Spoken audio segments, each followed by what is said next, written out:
Bonjour à toutes et à tous et bienvenue pour ce dernier débriefing de la campagne Par-delà le carnaval de Sorcelume. Donc ça y est, elle est terminée, on va parler un petit peu de ce final.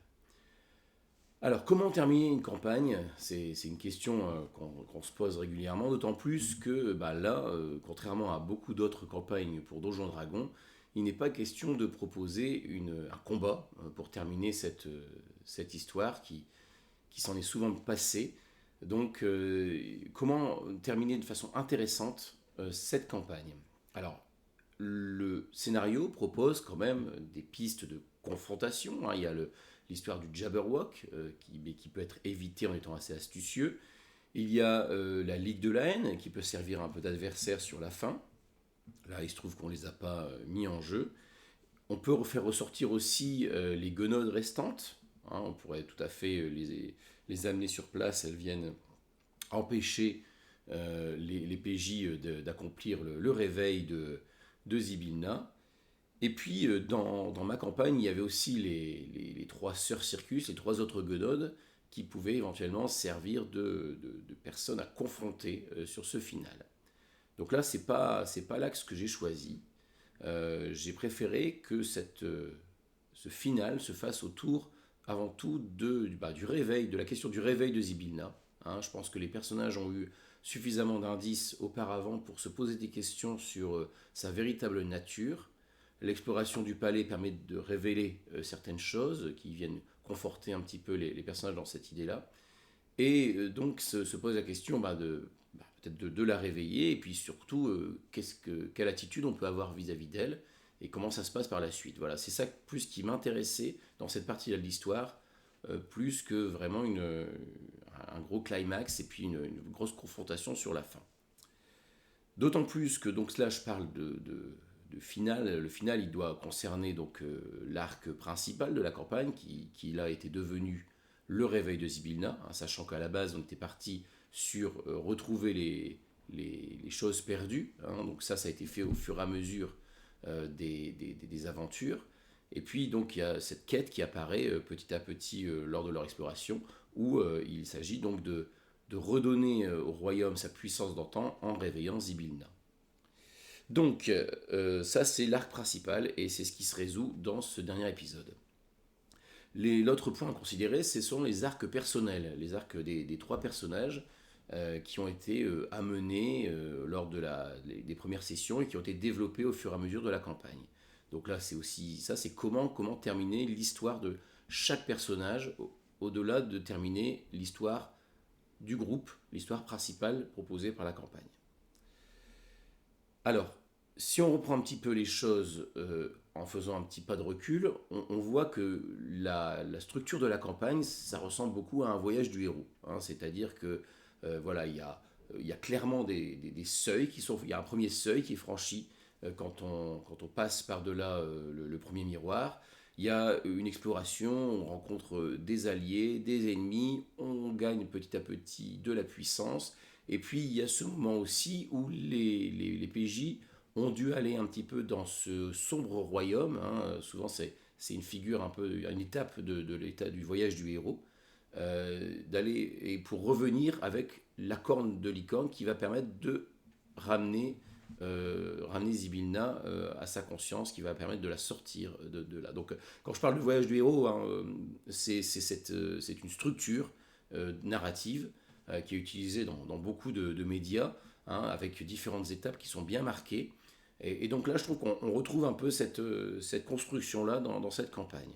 Et donc là, il y a, dans cette construction, il y a le moment final, hein, le moment où donc les héros sont allés dans l'outre-monde pour ramener le moyen de résoudre les problèmes. Et donc là, ils vont utiliser cet élixir qui est ici la corne de licorne pour réussir à s'en sortir. Et puis on s'intéresse aussi à ce qu'on appelle le retour après des héros, c'est-à-dire qu'est-ce qui se passe une fois que les héros ont gagné, une fois qu'ils ont vaincu. Alors, pour donner quand même un peu de tension lors de cette dernière partie, Il y a bien sûr la curiosité de l'exploration du palais de Zibilna, les petites découvertes qu'on peut y faire. Elles sont assez légères au niveau du rez-de-chaussée, là où mes joueurs se sont concentrés. Il y a beaucoup plus de révélations qui se font à l'étage. Mais bon, c'est pas grave, ils ont quand même eu quand même des éléments à explorer, à découvrir. Et donc pour créer un peu cette tension, là c'est là que j'ai utilisé les personnages des trois Guenodes, des trois sœurs Circus qui les accompagnaient. Les personnages restaient très méfiants, hein, ils voyaient bien que ces trois Guenodes les avaient aidés, mais en même temps il est soupçonné d'avoir un agenda caché, quelque chose qui pouvait les mettre en danger au dernier moment. Donc elles étaient là pour créer une sorte de source de tension. On le voit bien aussi quand la corne échappe un petit peu des mains de Warwick. Hein, il y a une petite interrogation sur dans quelle main va se terminer la corne, qu'est-ce qui va se passer si les Guenodes parvenaient à mettre la main dessus. Donc il y a ce petit côté sens de danger, elles sont là aussi pour rappeler que il y a d'autres forces qui sont ici en jeu et qui attendent un peu le dénouement de tout cela et qui ont aussi des intérêts dans cette affaire. Elle servait aussi un peu de joker, hein, si les personnages justement étaient coincés un peu dans ça. Donc là, ils auraient pu s'en sortir sans elle en continuant à explorer le palais, hein, découvrir peut-être donc quel était le véritable nom de Zibinna. Mais là, ça me permettait aussi de raccrocher avec la comptine, qui était en possession de Rougalin dès le début. Cette comptine qui est en fait la clé aussi de la libération de Zibilna. Et donc Rougalin qui avait ça en main depuis le début, sans savoir exactement quoi en faire. Et donc là, les sorcières, elles sont là. Et encore une fois, ce qui me semble intéressant, c'est que le fait de faire confiance à ces sorcières, d'écouter ce qu'elles ont à dire, cela entraîne une dette envers elles, hein. Les joueurs en sont conscients quand ils décident d'appliquer la proposition des sorcières, c'est que voilà, ils vont être débiteurs des sorcières et ils vont leur devoir quelque chose. Et donc au moment où Zibilna leur propose des récompenses, hein, j'ai fait exprès de limiter à 3 souhaits. En plus, il y a le chiffre 3 qui revient très régulièrement dans la campagne. Donc de limiter à 3 souhaits, qui est normalement donc un pour chaque héros, et bien là, ils sont obligés de sacrifier un de leurs souhaits pour récompenser les sorcières qui les ont aidés. Et voilà, et on va retrouver finalement une situation euh, sensiblement identique à celle qui était avant l'activité de l'Assemblée des Sabliers, c'est-à-dire qu'on a Zibilna qui se retrouve de nouveau conseillé par trois Guenodes, hein, ce qui n'augure pas forcément quelque chose de très bien pour la suite, quoi. D'autant plus elle a en elle un petit potentiel maléfique, hein, qui peut encore apparaître. L'autre point que je voulais aborder aussi ici, c'était le point sur l'appel des vaillants, hein, l'appel des vaillants, la Ligue de la haine, tout ça.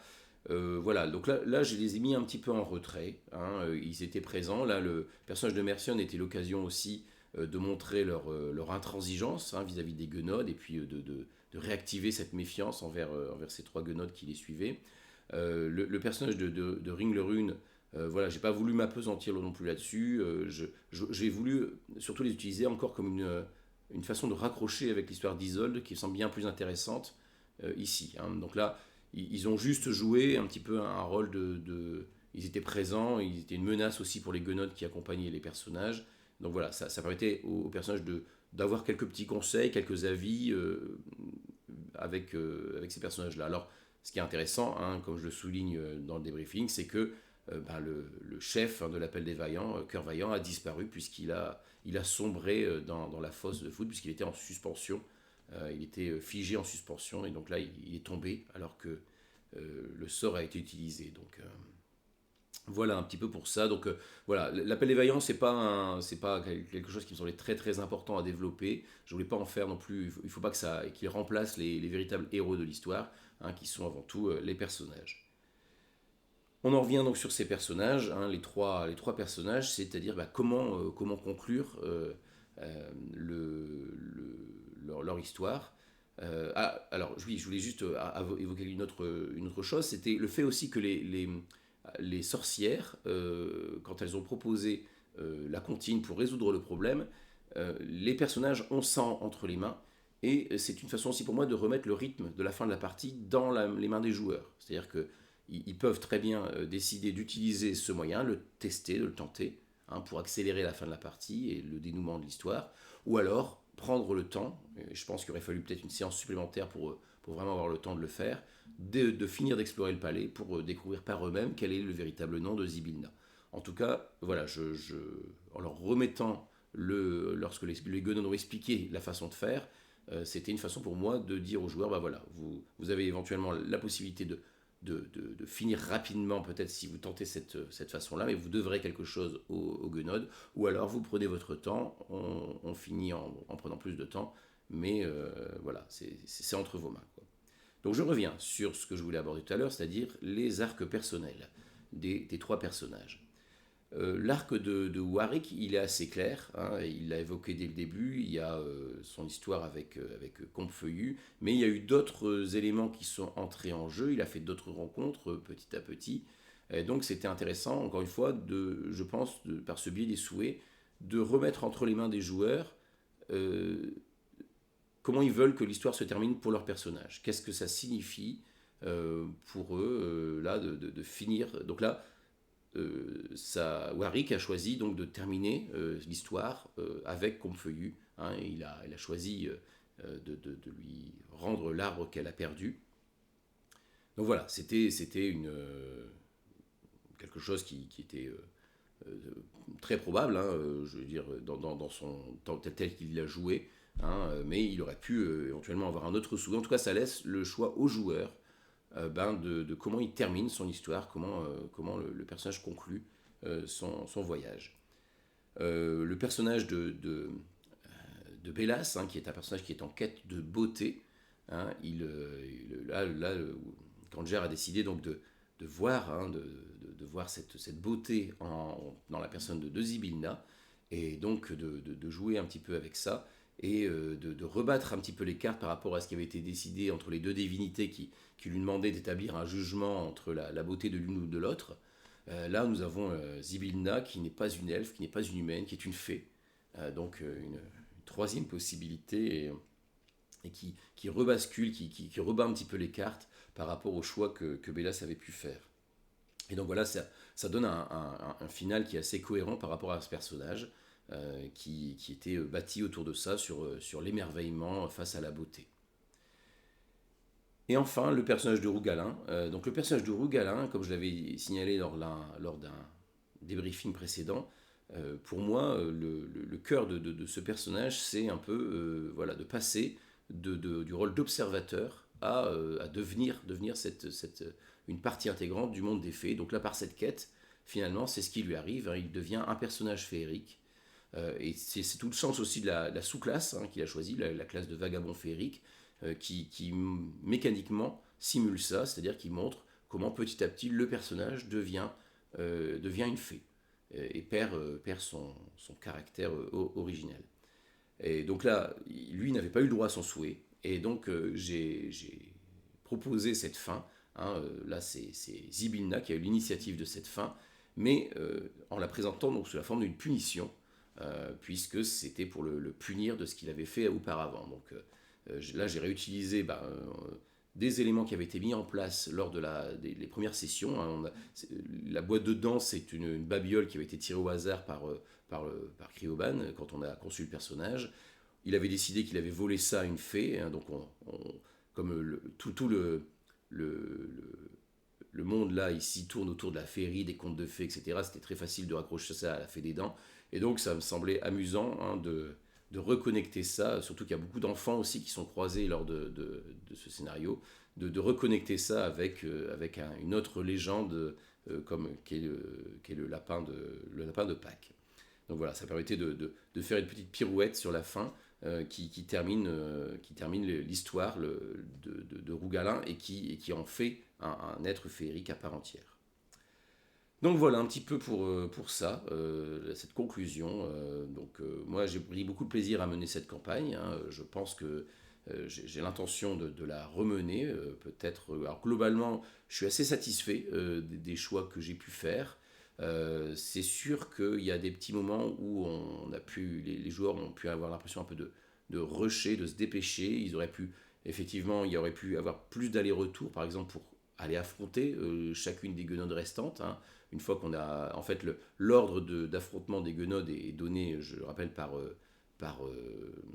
monsieur Sorcière, hein, qui dit donc avenir, présent et passé, hein. Chaque sorcière représente un temps. Et donc ils auraient pu très bien reprendre leur voyage, retourner dans les autres royaumes pour affronter chacune des sorcières avant d'aller réveiller Zybilna. Et c'est pareil, si on enlève les 3 sœurs Circus que j'ai ajoutées, voilà, il y a aussi l'exploration du palais devient davantage nécessaire. Voilà, après j'ai fait le choix d'aller à l'essentiel sur ça. C'est pas un choix que je regrette, hein. Je trouve que ça permet de condenser l'histoire et d'avoir quelque chose qui tient quand même bien la route, en tout cas pour moi, et apparemment les joueurs étaient assez satisfaits. Voilà, donc je sais que nous sommes en discussion actuellement avec mes joueurs pour peut-être proposer un débriefing un peu plus long avec eux. Donc vous pouvez guetter si ça vous intéresse, ça arrivera peut-être bientôt. Et sinon, je vous donne rendez-vous pour d'autres aventures dans d'autres univers très bientôt. Merci d'avoir suivi cette campagne, ou d'avoir écouté ces débriefings. Et n'hésitez pas à faire des commentaires ou à poser des questions si vous voulez que je développe d'autres points suite à cette campagne. À très bientôt.